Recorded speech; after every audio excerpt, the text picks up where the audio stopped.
Đó nó canh cô nó. Thôi à. Dần qua mỏ lên đi. Nền dòng tươi than nên là nền dòng tươi than nền dòng tươi than nên là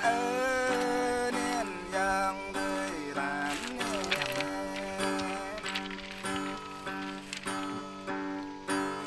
mười bồ mi thua ta có tha là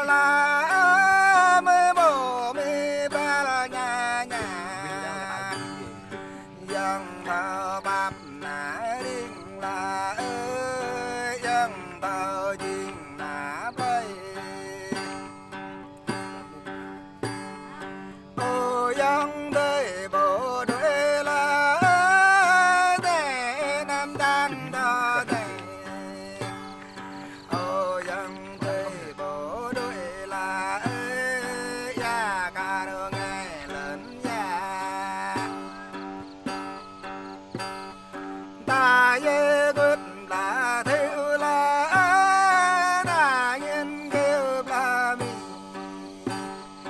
ya ta mô đi hàn kim là bằng ta kim đêm đã bằng hoàng nhất mi chữ ba là nhất mi bồ đề ô dân tươi bồ đuổi là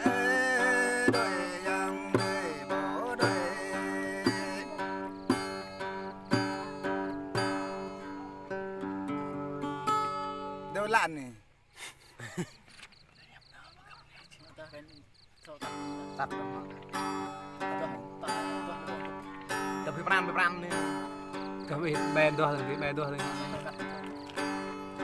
nền dòng tươi than nên là nền dòng tươi than nền dòng tươi than nên là nền dòng tươi than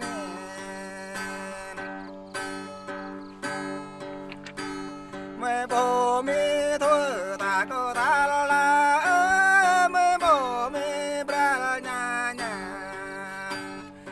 dân thơ bắp nã điên là dân thơ duyên nã bay ô dân đời bộ đuổi là để nam trang thơ để ô dân đời bộ đuổi là ya ca đồ ngày lớn ya ta ye quyết là thiếu là ta nghiên cứu là mi ta mơ đi hàn kim là ta kim niệm là bằng hoàng nhất mi chữ ba là nhất mi bồ đề ô dân người bồ đuổi là dân tươi bố đuổi nên dân tươi tán nên là nên dân tươi tán nên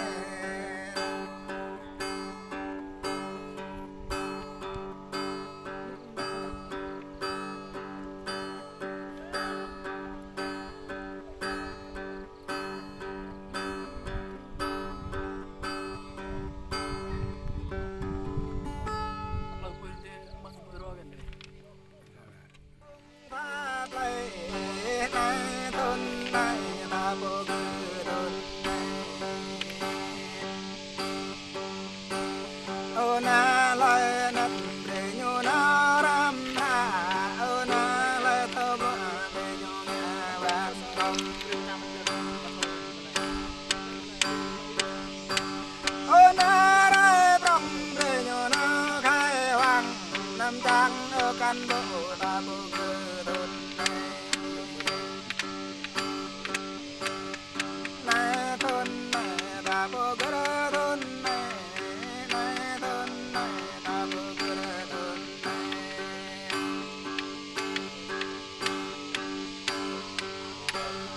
lấy vang mất phát cho quanh lấy đôi phanh ta phát thì hạ